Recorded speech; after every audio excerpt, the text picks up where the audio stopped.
This is the Nobel Podcast, where we talk about how to optimize your technology, life, and mind. We're joined by special operations veterans, entrepreneurs, investors, and others who have overcome difficulty to make it to the top of their craft by staying in the fight. Sam Alaimo, welcome to the Nobel Podcast. I have with me John Robb, Air Force counterterrorism expert, military strategist, entrepreneur, author of The Brave New War, and writes the Global Guerrilla Report on Substack and Patreon. John, welcome aboard. Hey, Sam. Let's start from the very beginning. Where did you grow up? Grew up in Watertown, Connecticut, and then went to Germany for high school. My dad was with IBM. He's also in the Guard, but went to Germany, and I lived south of Munich for 3 years. Went to the Munich International School. It was great. One thing I learned when doing that, and I think it's good for everybody to do that when they're younger, is that you don't know the barriers and kind of limitations that you have on your thinking, on what your potential is and what you could potentially do until you move outside of that, comfort zone. Leaving a high school with a certain high school mentality and then going to a new place and then having all those barriers lift and say, oh, well, I can do anything. I can live anywhere. I can accomplish almost anything. That's a good thing to give your kids if you could get a chance to do it. Do you think that the international upbringing influenced where you're currently at now, your strategic mindset? Traveled all over Europe. Was in Vienna during the SALT talks. Got to see Carter and Brezhnev. And that was in the 70s. And also it was like the later years of Carter's administration. And, everybody was against it. The U.S. at the time, every European was like talking down the U.S. and kind of made me kind of a defender of the U.S. in terms of just arguing against it, even more so than I would have been normally. Yeah, it gave me a different perspective. I understand how Europeans think. I understand, how a lot of different countries think because it was an international school, which is a good thing to have going into the rest of your life.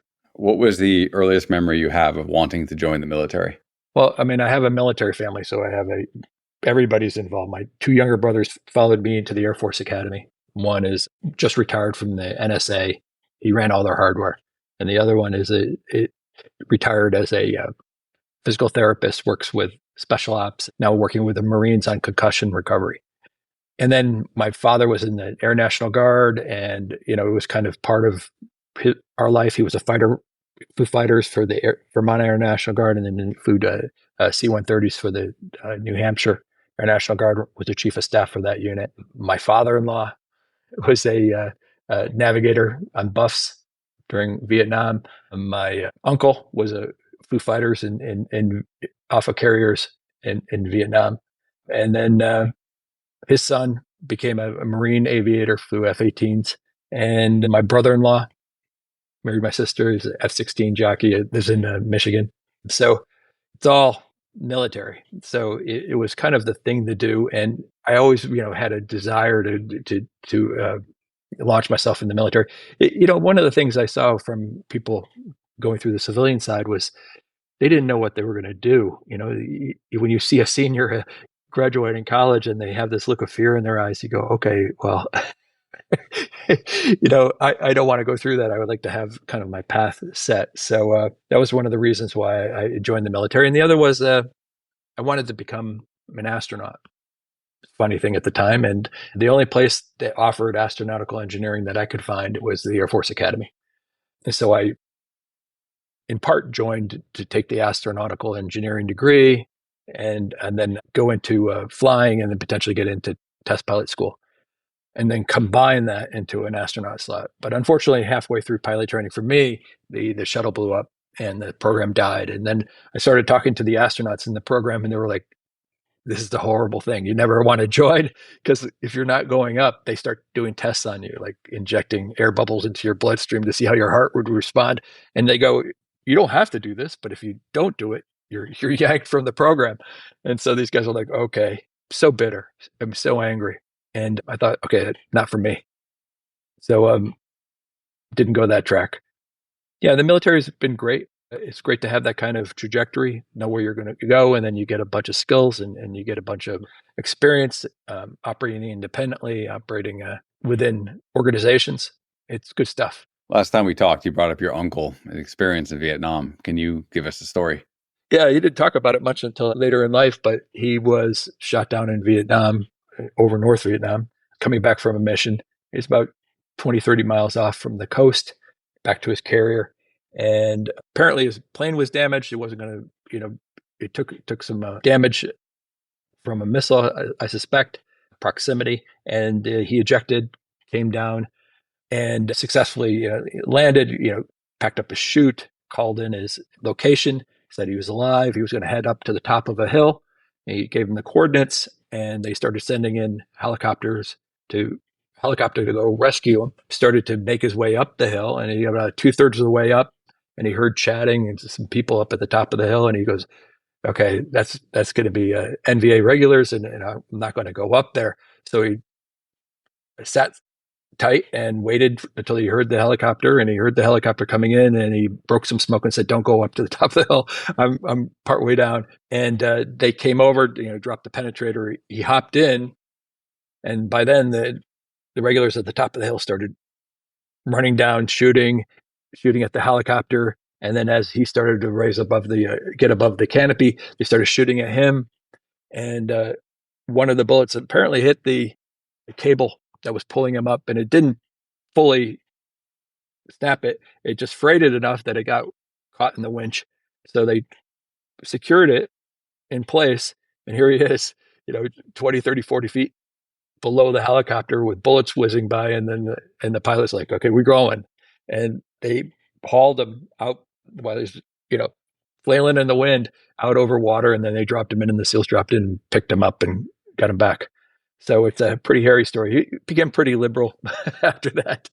We got back. I wanted to ask that. It's about as close as you can get. What was his memory of Vietnam? When you say you got pretty liberal, what does that mean? I think he was negative on the whole experience.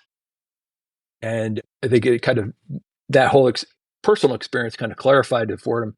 He became, very anti-Vietnam, very anti-U.S. adventurism in the world, and decided to work for the Forestry Service in Vermont instead and spend his time out in nature. It was a life-changing event for him.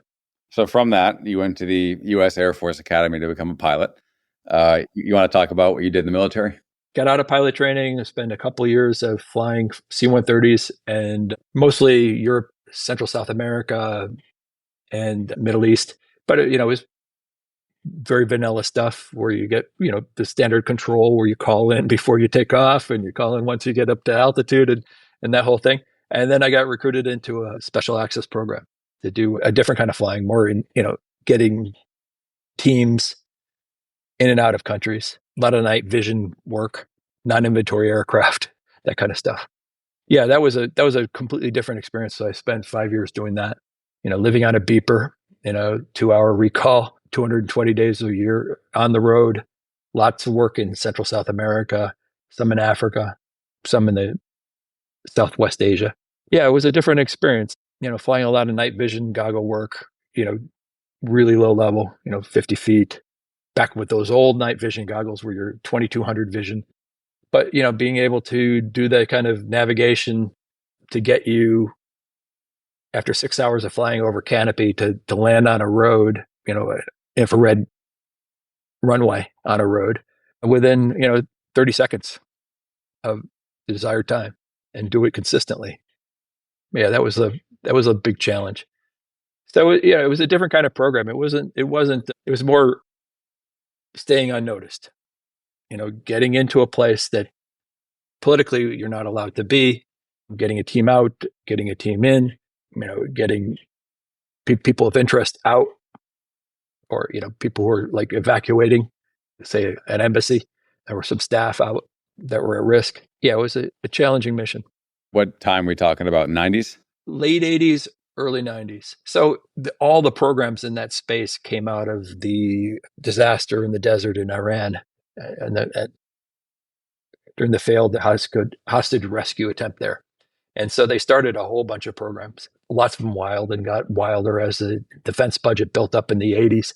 But ultimately, it was a different environment. The U.S. wasn't nearly as adventurous as it was during the post 9/11 environment. because we had an adversaries on the other side. If we pushed too hard, it could have, strategic complications because there was the Soviet Union was still in place. But it was focused on counterterrorism, which was probably the earliest, focus on that issue in particular. At the time, there was a lot of narco-terrorism in Central South America. And then that was our clear focus. And then the first Gulf War happened. There were a lot of pressures on us politically not to do too much. Ambassadors all had, their hair on fire when we arrived. But yeah, it was a fun thing. These special mission units are unique in that some people go out of their way to try to get into them, and then some people just out of the blue are asked to join them. Right. Which bucket do you fall into there? Did you seek it out, or did they find you? Well, this is the kind of unit that it was so buried that nobody knew about. So they had to recruit. Very few people actually came in, and the few people that I actually saw that came in because they knew about the unit because they were attached, at some paperwork level, weren't usually that good. But the people that were recruited directly, like me, seemed to do pretty good. It was pretty demanding. It required a totally different mindset than the standard military. It's kind of, you go off and do a mission for a couple of weeks, and here's a plane, and here's a wad of cash, here's some people to work with, here's some contacts along the way. Standard military doesn't work that way. And, if you have some shitters in the back and you're bringing them to point Y, you're responsible for talking them through that whole place, because most of those guys can't do that. You don't want to put them in a situation where they have to ask, answer complex questions and get snagged. No, so that was the kind of recruiting, getting pulled in. Do you know why they picked you? Why did they say, I want John Robb, and then find you and pull you in?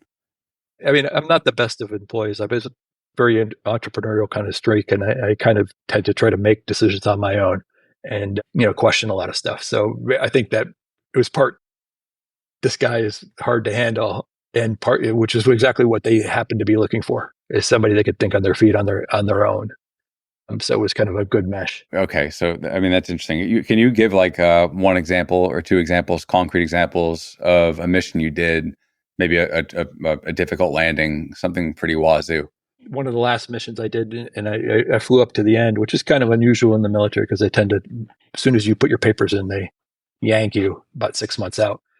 And I was doing an exfil, and I picked up, I think, 4 shooters, and I had a tank in behind me full of about 500 pounds of jet fuel. It was in a turboprop, took off out of the road that I was on, flew low level, came to land on another road, which is the place I'm going to drop these guys off and proceed. And, I was on the heavy side when I was landing, but just under it by a hair, and landed in the box, the IR box, perfectly. It was like a feather landing. And then the left wheel popped, and put in the differential braking and the differential thrust. And I slowly but surely moved over to the left side of the road, and it just went into the grass. And usually these roads don't have a lot of space. There's sometimes trees, obviously, and telephone poles.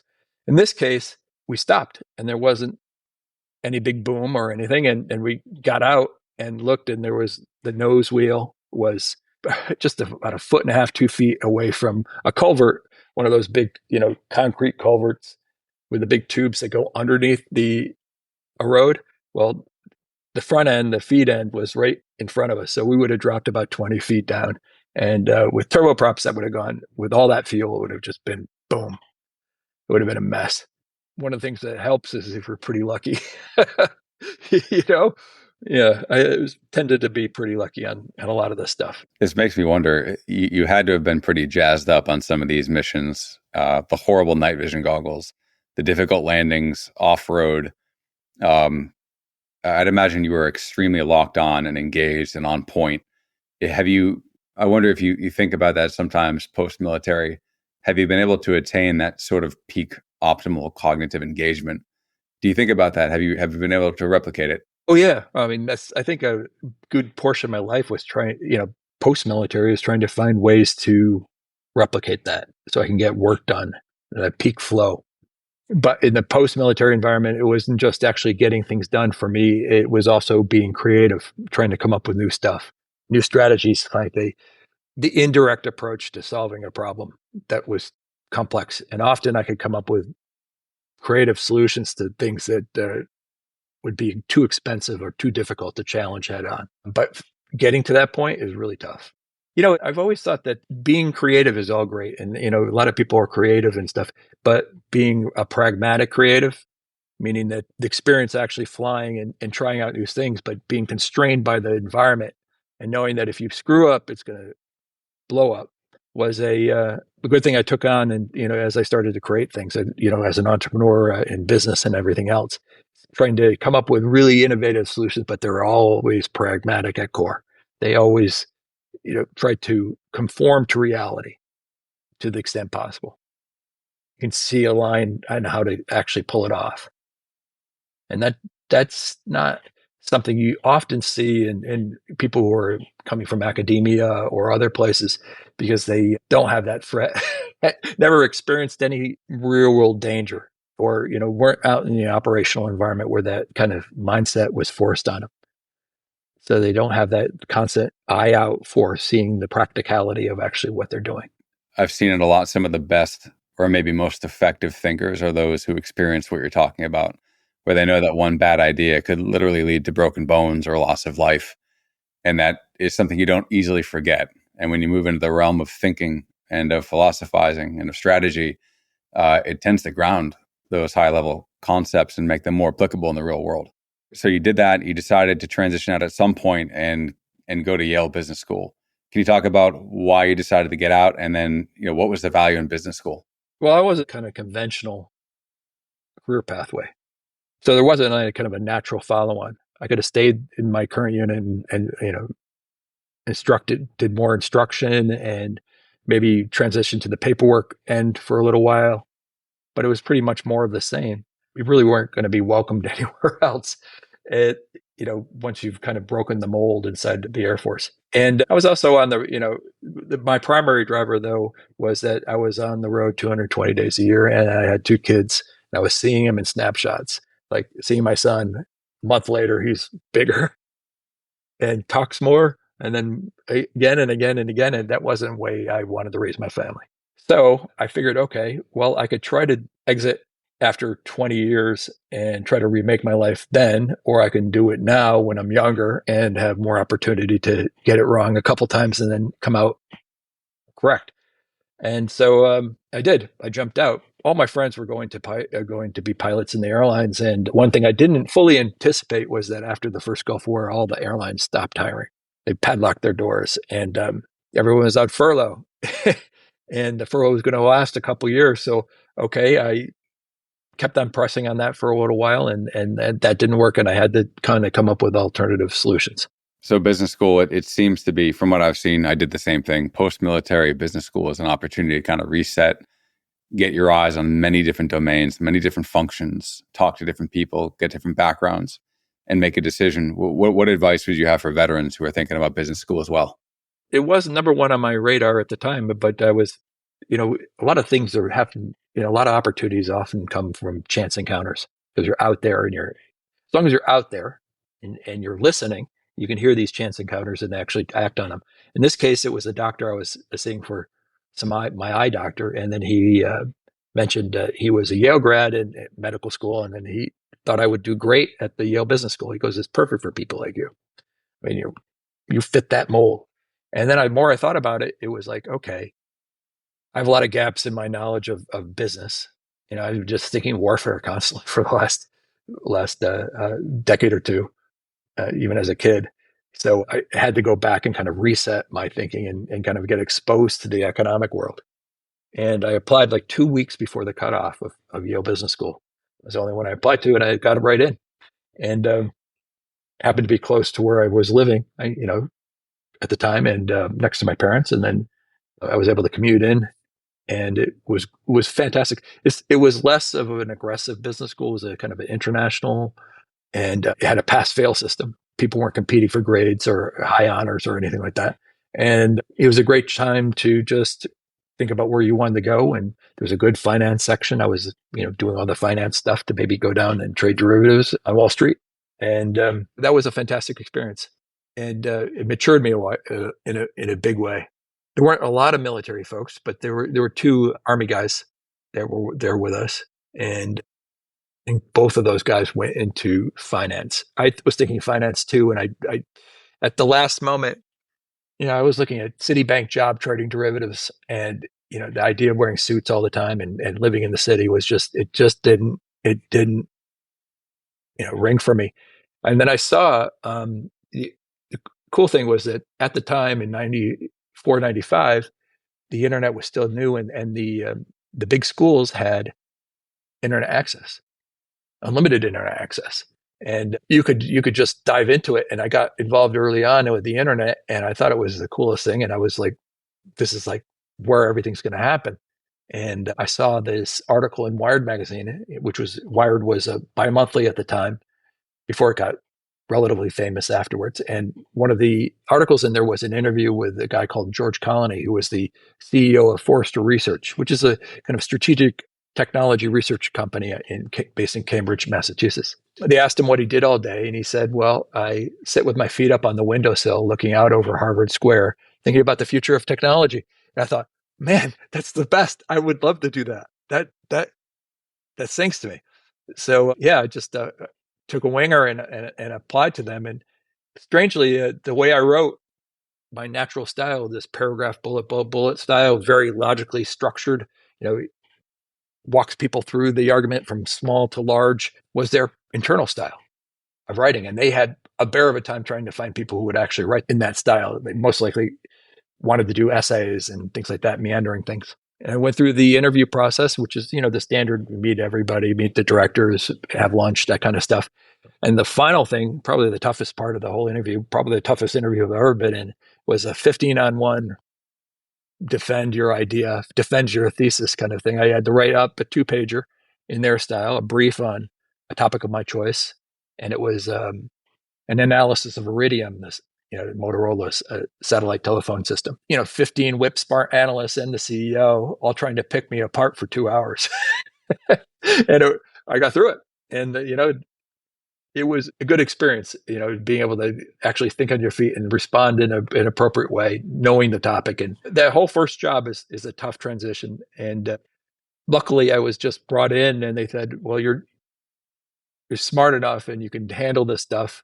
Figure out what you want to do with the company. And I started working on the new and other handhelds, which ended up becoming the iPhone early on, the precursors to that. But I was also bringing in all the internet technology. Forrester had a T1, which was pretty unusual at the time, and which is a good internet connection. And I was bringing in all the new browser stuff, all the, this is cookies, this is how they work, this kind of stuff, and teaching the rest of the company. And everyone was thinking, oh, wow, this is great. He's really on top of this. He knows a lot more about this than the rest of us. Why doesn't he run the internet service? So they launched an internet service, and they had me kick that off, and wrote my first reports with George Colony, the CEO, and he goes, "You write fantastic. You can handle this." And I started writing, and the service just zoomed. And they were like a less than $20 million company a year in revenue, pretty much sideways for probably 6 or 7 years, producing the same revenue. And this new service within a year added 5 million. So it was like, which browser, the portals, and ranking the portals before they went public, that kind of stuff. I don't know of any other person at the time that was a professional, get paid internet analyst. I was probably the only guy doing this. Every single reporter who was covering this topic, because it went from the trade press that was covering technology to the mainstream press starting covering technology. So the Business Weeks and the Wall Street Journals and the New York Times all wanted to get into technology now. Kind of had a knack for kind of distilling it down to like a little soundbite, and educated these reporters. And I was in the Wall Street Journal, New York Times, Business Week, on and on and on. Virtually every week I had 1 or 2 or 3 hits. CNBC, BBC. It was a hell of an experience just being right at the eye of the storm, where every single internet company, every startup between 95 and 97 had to come through my doors. Wild. I was ranking the portals and saying, Yahoo wins, and having all the other portals like Lycos and stuff calling me up and bitching me out and stuff like that. So, well, it was just cool. It was fun. You witnessed the birth of the internet prior to scale. And I think from your work now that I'm reading about, it gives you a really unique insight from the get-go. I want to bounce around a little bit. You did a lot of entrepreneurial work, but I want to try to get to your current ideas. And one bridge between Forrester and now is Brave New War. Slate called you the futurist. Can you basically summarize your thesis for that book, and how does it still apply today? So I started writing a blog called Global Guerrillas because I was involved in doing the early social networking stuff, RSS, and the kind of first social network we kind of built. And to support that idea, I started blogging, and I started blogging on warfare, mainly because what I saw coming out of the Iraq War in 2003 in terms of analysis, what didn't ring true to me. Didn't seem like it was actually explaining the situation in a way that would make it solvable.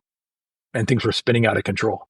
So I started applying kind of my technical background, and I saw parallels between what I was studying in software, and in particular open source software, and the dynamics of networks and the internet to what I was seeing in Iraq. And developed a bunch of ideas and a big following on the blog. And I got a New York Times op-ed out of it and other things as people were looking for new insights. And then I distilled that down. I was able to take all the blog posts and then create a cohesive narrative for a book, A Brave New War. And that came out, and it was picked up by David Brooks at the New York Times, and he wrote a review on it. And it just zoomed, and they ran out of books on Amazon. It was like up to number 2 on Amazon. And then before they ran out of books on it, and it went through like 3-4 printings since then. But it was a good experience. It was fun. I've been told later that the chairman of the Joint Chiefs read it and loved it, and his advisor was gushing over it. So it's like, so it got legs. And then I did a bunch of interactions with people all across all the different agencies, from the NSA to the CIA a lot, all the DoD branches, doing speeches, doing consulting, doing that kind of stuff, getting people up to speed. That model is interesting. So you started out as the blog, that got traction, that became the book. What do you think about that model for people who are out there who also want to do some big thinking, start connecting the dots? Do you think that's an effective model? Oh, it's 100% the best way. You know that Julia project, that one where they did Julia Childs? I don't know. Where she wrote, there was a movie made with Meryl Streep in it, Julia to Julia or whatever, where this woman named Julia wrote about doing every single recipe in Julia Child's famous French cooking book. And I got her started on a blog, got her set up, and she was writing this, and it was day after day she did a new recipe and wrote it up, and she got a huge following, which then she folded all together and then created a book, which then became the movie.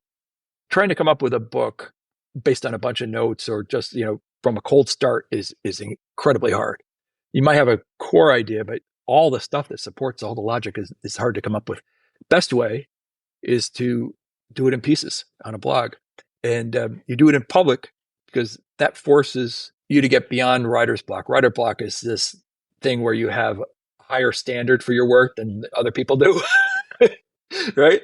And what you'll find is that if you write it, if people respond nicely to it, it's often, being held to a far lower standard than what you would do to yourself, being a perfectionist or whatever. And then it allows you to develop ideas over time. You build a following, and this is critical, is that you build a following and you build like a mailing list of people who are interested in the book. And the bigger your mailing list, the less you need professional publishers, because all they really do is provide you marketing.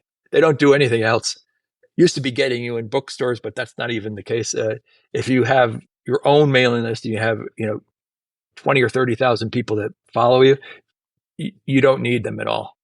And you can sell it in electronic form on Amazon, or you can also sell it get a print run, and you'd have somebody front you the money for that, but you really don't need a professional to help you with that. And I found that having all of that written content over the course of like 2, 3, 4 years, and you could cherry pick it, and then I rearranged it, and it all had withstood the crucible of pushback from people in public. And it was out there, and some pieces didn't make it because they fell apart under the criticism of people who knew about some aspect of something that I didn't know. And then I was able to, say, okay, that's good. That's trash. Then you pointed it out. That's great. By doing it in public, you were allowed to kind of unearth that. Yeah, no, it's a fantastic way. So you build up the marketing muscle to be successful at it. And then you also get your ideas out and tested, and then you can just stitch them together. Stitching them all together into a cohesive book, at least for my standards, was really tough. I have to have the whole idea, the whole book in my head, from the simplest thing all the way up through, and they all have to flow. And I did it sitting in Florida while my kids were over at Disneyland. I must have smoked like 3 packs a day, sitting there at the pool doing this, but was only able to handle it for that week. And now it's kind of back into normal space. But yeah, that was a tough process. Before we get into a couple of your current reports, or the reports you're putting out on Global Guerrilla right now, are they also a future book, or are you going to stick with the blog format? I could generate a couple books off of all the writing I did on the Global Guerrillas Report. I mean, it's more formalized, and the writing is a lot better than what I did on Global Guerrillas on the blog. The blog was like, fast from the hip, but things are changing so fast. It's actually even better to have it as a report. I did on Substack and Patreon, so it's actually making money while I was doing that. It's probably making more money doing that than I would be if I was doing a book. What the book allows me to do is get more on the speaking circuit. But I really ever enjoyed speaking on the speaking circuit. It really wasn't something I sought after. Yeah, no, I could do it. I'm just probably too lazy at this point, and things are moving too fast, and new things are cropping up, and I'm going, man, if I had written that book then, it would have not included this stuff, and which changed the environment even more. You got something great with Global Gorilla. So let's talk about the packetized media report you had. It was March of this year, but it is still extremely current. And I'm very curious to hear your thoughts about it. So you talk about how books and movies became posts on TikTok and X. You talk about how paintings became Instagram, letters became emojis. And then you talked about how we stitch all these packets together and how it impacts our cognition, our worldview. Can you delve into that and break that down? The idea is that the electronic media, the kind of internet media, social networking media that we're exposed to now, has all been broken down into small packets, like a single idea, a single concept, whether it's images or videos or blocks of text. They're being produced in an incredible volume from millions of different people and millions of different sources. And it becomes a torrential flow. And that's changed us. It changed the way we think. It's rewired us. We were mentally rewired after the printing press. I mean, there's actual physical changes to our brain before reading and after reading. Where you grew up reading the Bible as a Protestant and after the early Reformation, those physical changes manifested in different ways of patterns of thinking. And all the changes that we saw after the printing press, for example, would be like constitutional government replacing monarchy. On a piece of printed paper, pamphlets, for ideas and media flow, organized science, where you print manuscripts with your idea, and then that's peer reviewed, and there's a bureaucracy, and all of the bureaucracy and its paper pushing and everything else that developed out of that. Finance, modern finance, with ledgers and printed charters for companies and things like this. It changed the way we thought, and we thought in reading long form documents and then arguing those ideas based on that process of thinking to reorganizing society. And we're seeing this something similar now with packetized media, where everything's broken down to these core ideas. We don't think in terms of reading a long form or hearing or experiencing, a long form media block, like watching a movie or a full telecast or reading a full book or even a full article in a magazine, is that we're pattern matchers. In order to handle the kind of massive flow that we're experiencing, is that we have to pick items out of the flow that catch our interest, usually novel items that match something that we're constantly focusing on, and then we stitch them together into patterns that allow us to make sense of the world around us. That's a completely different way of thinking than what we grew up doing, and it's changing the way we're organizing society. We already see it in the rise of different kind of organizational methods. One would be like the network tribalism that we see in the political level, where patterns are curated to fight opposing political parties, and that people constantly curating the news in order to kind of spin it in a way that would damage the opposition, where you have millions of co-curators working on that pattern, constantly looking at every piece of news that's coming through and then spinning it so it fits that tribe's pattern. But it's also giving all the institutions and organizations that we relied upon in the old world, the kind of long form media world, a lot of fits, a lot of problems. Their authority is kind of weakening, their legitimacy is weakening, their ability to control the messaging is non-existent now. And that's kind of hollowing these organizations out, hollowing out the state, hollowing out lots of things that we relied upon in the past. Yeah, there's lots of ideas here. It's better to read it as pieces as a report so you can get piece at a time. You brought up the Bible, which is a good example. So printing press, Bible, there was a central authority that could, for the most part, control what you're able to read. Right. But now you have millions of different influencers who could determine or influence what you read and what you spend your time thinking about. That is wild. And you said like the way we grew up, but a lot of people are growing up with that now. They don't grow up with one book in the household. They grow up with a laptop and access to anything that could possibly reach them. So if you could make a prophecy, where do you think that's going to end up 10 or 20 years from now? Ooh, this kind of social networking, rewiring of our brains and rewiring of society is changing us a lot faster than we fully appreciate, and it's going to get even faster. One of the things that I wrote about just on Twitter or on X was that we saw fertility rates drop around the world, every country except for one or two smaller ones, but it was a simultaneous drop, and it wasn't a slow drop based on historical patterns of declines. It was like precipitous. It just fell. The whole floor of fertility globally just fell. The impact of that, or the reason for that, if you look at all the different potential factors that happen in every single country at the same time, tracks very nicely with the rise of social networking on smartphones. It went from 0 in 2007 to 5 billion users in 2023. So it changed the way we think in family formation, whether we have kids or not kids. I mean, it changed the fundamental nature of human beings. And things are going to get wild as we start to add different elements to this. The new elements, which would be AI and augmented reality and robotics, that's going to be absolutely insane. I mean, where whole classes of work are wiped out, like autonomous driving is going to wipe out the biggest job category, driving, very, very quickly.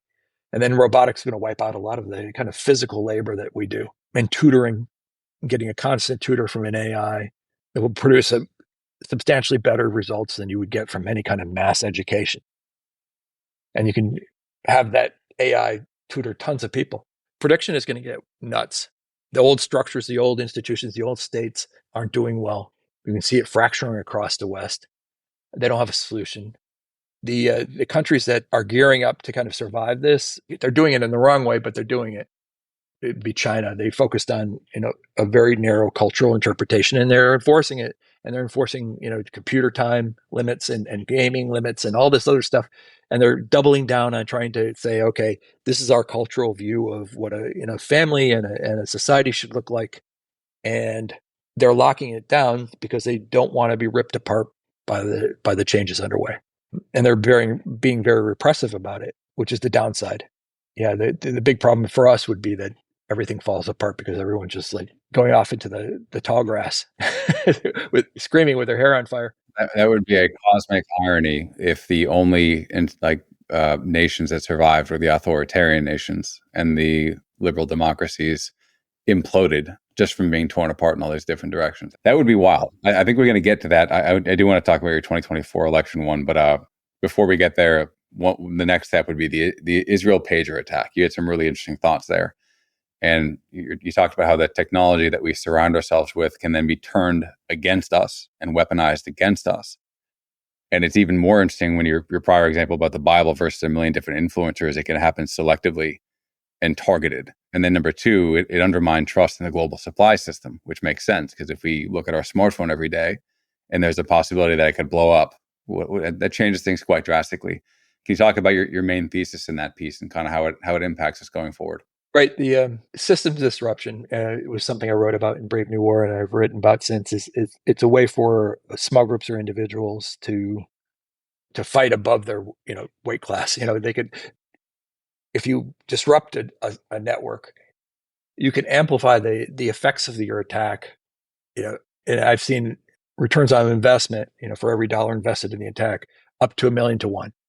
So you do $1 million in damage for $1 invested in an attack. The reason it works that way is that networks are interconnected, and often elements are tightly coupled, and one network is relying on another network. And if you do damage one critical node, it can just cascade over, knocking one network down, and which knocks the next network down, and the next, and then it has business ramifications and lost opportunity, lost production. Things just break down, and there's costs associated with that. The thing with the pager attack was that usually states don't do that, because they tend to be more vulnerable to those kind of disruptive attacks. And to have a state do it is unsettling for a lot of people, because it shows that the global supply chain that we have isn't that trustworthy. That could be sabotage built into the systems that we're using on an ongoing basis that could explode in our face in a similar way, because no one's checking for it. This stuff is not obvious to casual examination in many instances, and it could be inserted into the product at various stages. If it was built into it, you wouldn't even know what to look for in terms of having the battery ignite, or if there was just an extra coating on a battery that could explode. So this global system that we have is a lot more dangerous than a lot of people currently attribute to it. There's this general sense of unease and ripping apart of the fabric of each person's mind. And that kind of leads us to the 2024 election, is the way I see that heading. And you, in the tribal election report you wrote, you said that the election is not about the candidates, but about the tribes. The networked tribes is what you called them. And you said people aren't selecting their candidate, they're selecting their tribe. And they're not voting for their tribe, but they're voting against the other tribe. And I've heard that again and again and again in the last few elections. So it's not about the policies. It's not about the principles. It's about the threat posed by the other tribe. That is some primal, ancient human stuff in combination with the technology we're talking about, how it is rewiring our brains, and how it is also inherently not to be trusted anymore. There's a lot to unpack there. So let's start with just network tribes. Can you define that and make it contextual now, because it's happening. Election's happening in a week or two. So the idea of network tribes came out of my work back in open source insurgency in Iraq, where there were 70 different groups that somehow worked together, not one cohesive insurgency, or not just two, but 70 relatively small groups that somehow coordinated. And that mechanism of coordination, I called it open source insurgency, where they wipe out one small group, another one pops up. It's very innovative, no barriers to entry into participation in the conflict. And that morphed into open source protest in Egypt and Tunisia, where those big protests. We saw it in Nomas Farc. Lots of different people came together with different motivations for joining, but for that moment to take on an enemy, a single enemy, achieve something very specific. I call it, in open source software, it's called the plausible promise, that one idea that unites people that couldn't even sit in the same room together to join together to go take something on. And then it morphed into open source politics with the Trump campaign. That insurgent campaign that he ran was all open source. It was people at all these different forums, all doing the work. The actual campaign itself was pretty poorly run, but all that other contribution actually put him over the finish line. And the idea was to put somebody who would be disruptive into the White House, disruptive to the policies and system that all these participants were against. The problem with open source organizational types is that they disband once they achieve something. Or if they get frustrated long enough, they kind of just fall apart and the groups start fighting amongst each other or whatever. That changed in the opposition to Trump, and now we see it now in our current election, is that they've added an element of cohesion, and that cohesion is tribalism, because tribalism is like the cockroach of history, organizational history for human beings. It's been around since we were human, and it's the most natural organizational type, even more fundamental than clans. What tribes did is that they created a cohesion that was similar to blood relations. And they did that, called the fictive kinship. And they did that by creating stories and rituals and other mechanisms to unite people in a kind of a common narrative of, why we came together, how we overcame adversity, where we're going together. That whole story and ritual created a kinship that allows people to fight together and handle problems together, even though they're not blood relations necessarily. Tribalism morphed as we added different organizational decision-making systems like bureaucracy and markets and things like that. And we get to the present day, and its network form. Network tribalism uses an open source dynamic in terms of recruiting and in terms of how it generates new ideas. But the tribalism is kind of broken. And instead of what we are good together doing, a positive kind of forward-looking, uniting mission that requires a lot of agreement, it uses kind of the open source mentalities that all we have to do is agree on one thing: hatred of the enemy. And if we all hate the enemy, we all share a fictive kinship. You can generate that through videos, like I call them empathy triggers, like a George Floyd video. The George Floyd video was perfect. We don't have a lot of the barriers to empathy transfer online that we do in the offline world. We see somebody rubbing your windshield, you could space that out, right? Or you could see somebody on the side of the road. You don't have to immediately stop and then turn your life upside down to go help them at that moment. Your choice, you have control. But online, what happens is when people saw that, like the George Floyd video, they felt the knee on their neck. Empathy isn't what we think it is. It's not sympathy. It's an involuntary modeling of another person's mind. And it's like a forcible transfer if you're not guarded against it. And so when they saw George Floyd, they were George Floyd. There was a fictive kinship bond formed, and they felt that knee on their neck, and they felt that hatred of the cop doing that. And they could see it in rats and other things. A rat gets electrocuted in front of another rat. That rat viewing it clenches up their muscles in their teeth. That modeling is a big amount of information being transferred instantaneously. It's great if you're telling a story about, like, I went and hunted and did this, and people could revel in your heroism or cower in fear at the potential danger of what you just saw. A lot of information in a short period of time that can change behavior. So we created these tribes that are based on enemies. And then you add the pattern matching to it. And the pattern matching is this big, sprawling network tribe of a bunch of independent contributors, each hating the enemy for their own reasons, their own motivations for actually joining. And they're all curating the information flow that goes to everybody else in the larger environment. And every piece of information, packetized information, is then spun to fit the narrative of the enemy, the narrative, the pattern of the enemy, a pattern of behavior that they're opposing. And these things are really effective, and they have staying power. They have, that cohesion that tribalism adds allows them to stick around for a while. And they've come to dominate politics. Now you can see it in the political battle right now, is that these candidates aren't for anything. I haven't heard any real policy discussion out of either camp. And anytime, and it works in open source terms, if you actually came up with policies, you would actually divide your support because you're trying to achieve things that aren't part of that one singular collective goal. As soon as anyone, like in Egyptian protests, started talking about reforming the Constitution, they were marginalized. That leader, when it got pushed to the side, it was all about getting Mubarak to step down. We have these two tribes just calling each other names, each trying to up the ante, up the level of rhetoric, demonizing the opposition. My words, where does that go next? What is network tribalism in the election? It has the potential to look something very similar, kind of like a network fascism, left and right. Doesn't really matter. If they're both formed at basic opposition, it could end up like that. And there's a trap with that. Well, we saw in 20th century fascism, and it's a loaded word, people don't understand how it works. But if you look at fascism as a 20th century system of governance, and democracy, democratic capitalism as a system of governance, and communism as a system of governance, fascism as a system solved the problem of how do you get a capitalist economy to operate as if it was in total war constant, as a command economy, though it's a capitalist economy. And you derive the benefits of a capitalist economy because you have all these different corporations actually running the different parts and competing and keeping it efficient, coming up with innovations. Whereas like a communist system, as everything is in the same bureaucracy, becomes inefficient, unwieldy, the more complex you get. The fascist system did that by creating a focus on an enemy, a common enemy. And they used massive propaganda and what they called in Germany, Gleichschaltung, meaning that everyone had to face the same enemy. The flaw in that, it creates all sorts of cohesion.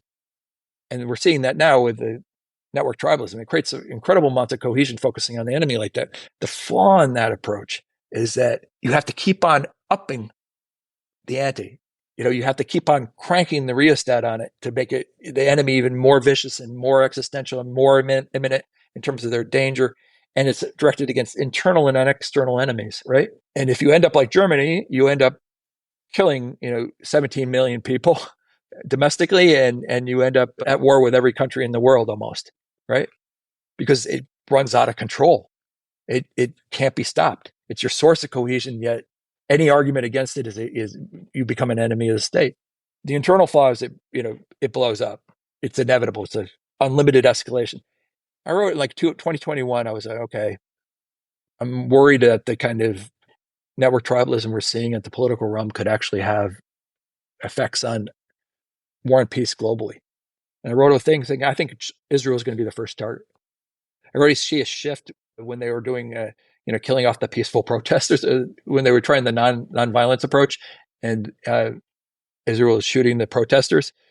There was a negative kind of resonance within the network that I thought had potential to become kind of a make Israel a tribal target. And I wrote up a brief on that, and I was wrong. They eventually became a tribal target, as we saw just recently, but it was Russia that got hit first. Is that the tribalism in the Biden administration, the anti-Trumpism became, we're not going to modify Trump's policies. We're going to take the absolute opposite in regards to the border, in regards to Russia. And then we're going to try to punish Russia because they're our enemy by extending, and people will disagree with this, but the reality is it's a push to extend the NATO membership to Ukraine to punish Russia. And Russia reacted badly. And then Russia, being Putin, being connected to Trump, being connected to the ultimate evil, created this swarm-like response, the tribal response on a global level that led to a hardening of the rhetoric and then the kind of framing of the conflict into an existential conflict, repeat of Hitler invading Europe. They're going to take all of Europe. That now we have to restart the Cold War with Russia. We disconnected them across thousands of companies and thousands of connections, and people were Russians were being kicked out of discussion forums. It's just nuts. We went from 0 to 100 and ratcheted our way up on the Kant's nuclear ladder to just one step below nuclear exchange within a couple of weeks. And the rhetoric from Biden became, this is the democracy against authoritarianism. We're gonna halt them on the beaches, kind of thing. That kind of tribalism now got us up to the edge of nuclear war. It's a problem, and the same kind of tribalism dynamic that impacted the current Israel conflict is tough too. It's in the sense that it's led to a level of aggression on Israel's side that is not mitigated by common sense and strategy, and vice versa. The aggression, the hatred of Israel now is growing because of the same tribalism on the other side. It's unleashed a dynamic there that's going to be disastrous. Already has been disastrous. So yeah, tribalism is tough. It's a network tribalism is a whole different beast. It has that open source dynamic, which makes it operate in weird ways that most people don't understand. And it's it's negative. And taming that beast, I think we're going to figure out a way to tame it. We figured out the way to tame printing. Printing created all sorts of stuff. It created the 30 Years' War. Germany was flooded with pamphlets that attacked everything. Attacked the religious structures, attacked the political structures, attacked feudalism. It created revolutionary movements and wild forms of government within the Holy Roman Empire and within those little constituent states. It was wild and chaotic, and it took years and years and years to kind of work out the kinks. So we're gonna do the same thing with this, but it's gonna take a time. Yeah, if we could, let's pull ourselves within the borders of America for the next step. You make me think about the philosopher Eric Hoffer came up with the idea of mass movements. An example would be like the rise of the Nazis in Germany or the Bolsheviks and then the communists in the Soviet Union. And his belief was that you couldn't ever have a successful mass movement in America because life is generally too good. You're making me wonder what happens when there's the perception that life is not good, even though reality is otherwise. Do you think that given the perception, this tribalism over the internet and these digital tribes, do you think that might actually open the door to some sort of mass movement in America, even though life actually isn't that bad? Or you mean, can tribalism get to a point where we justify killing tens of thousands of people, interning them?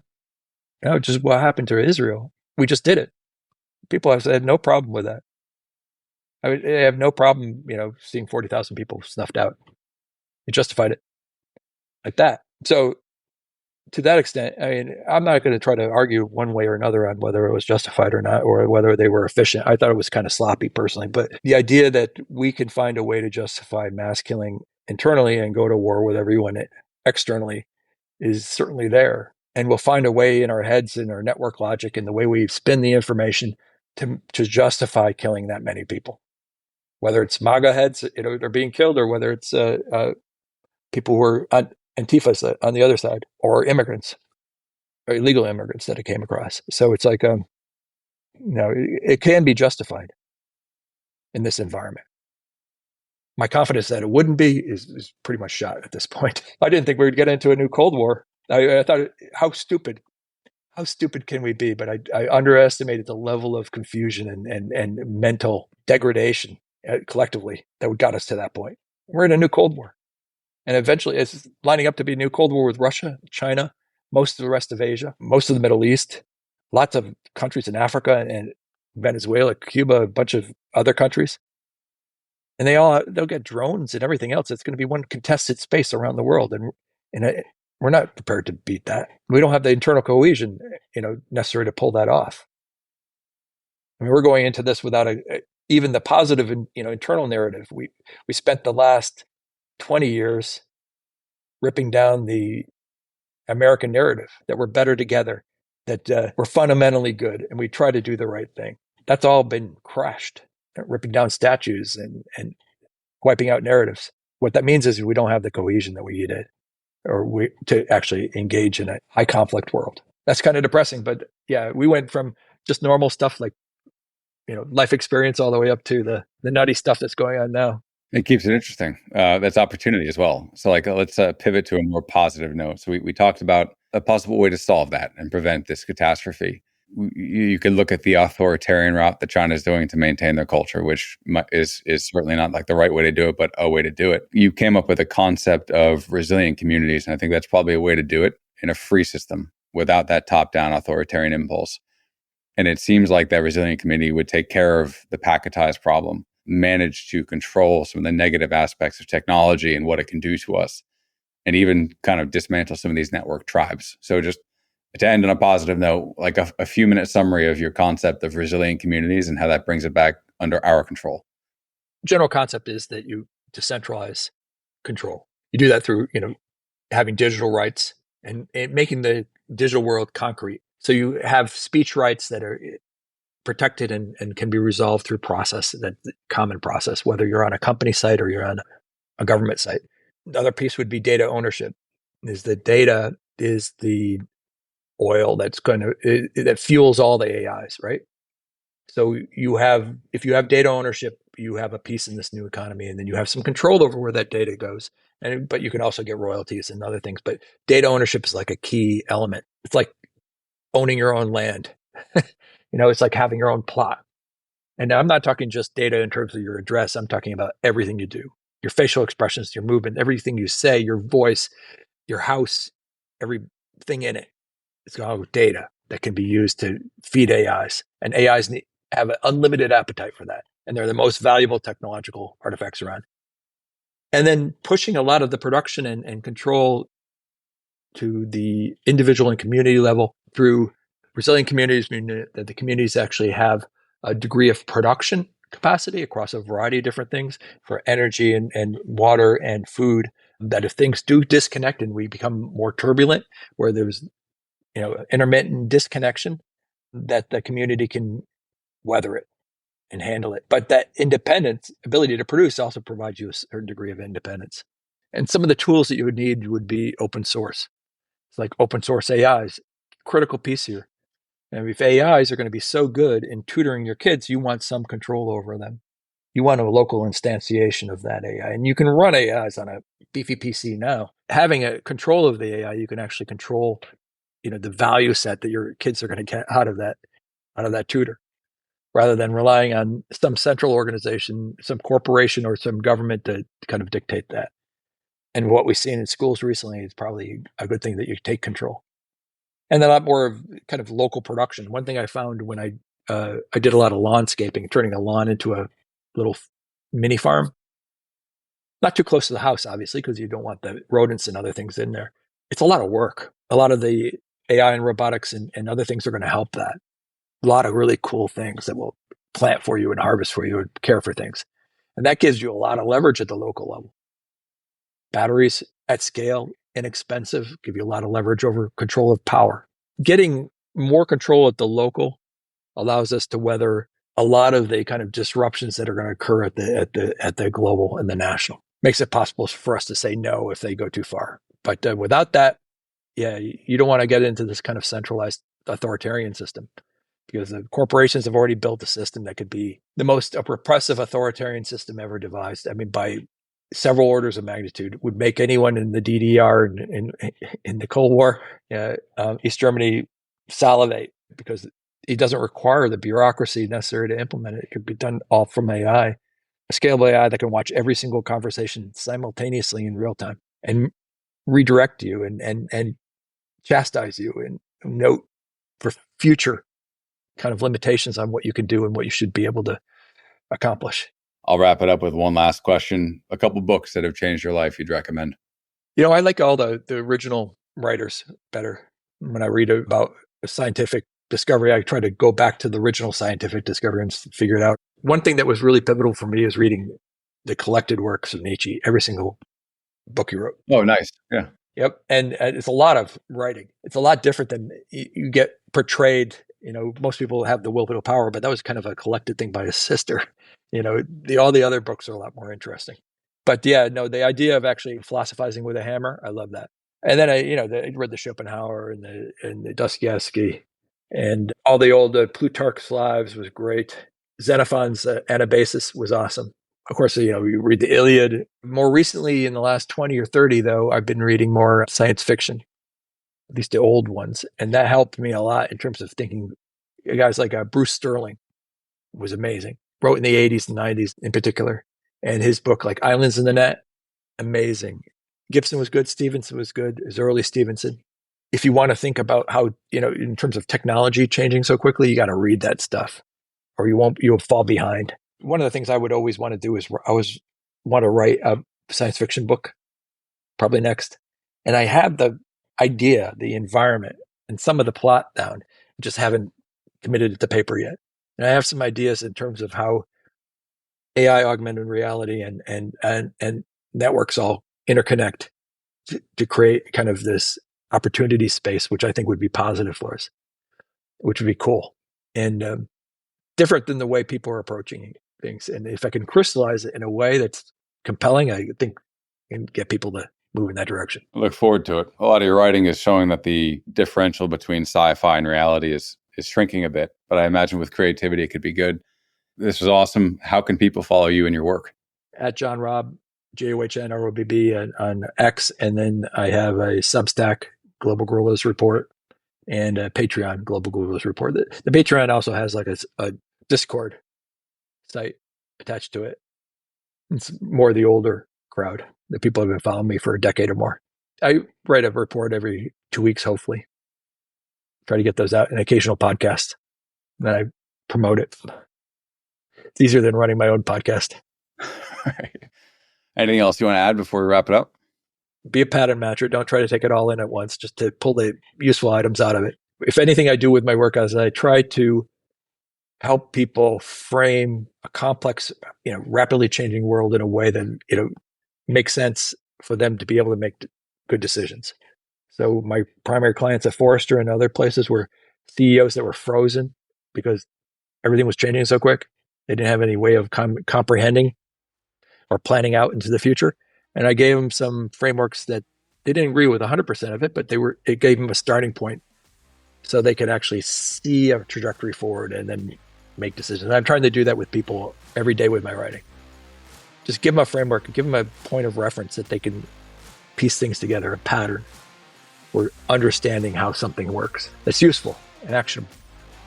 So if that appeals to you, this is good. John, really, really do appreciate it. Thank you for coming on board. Thanks. All right, cool.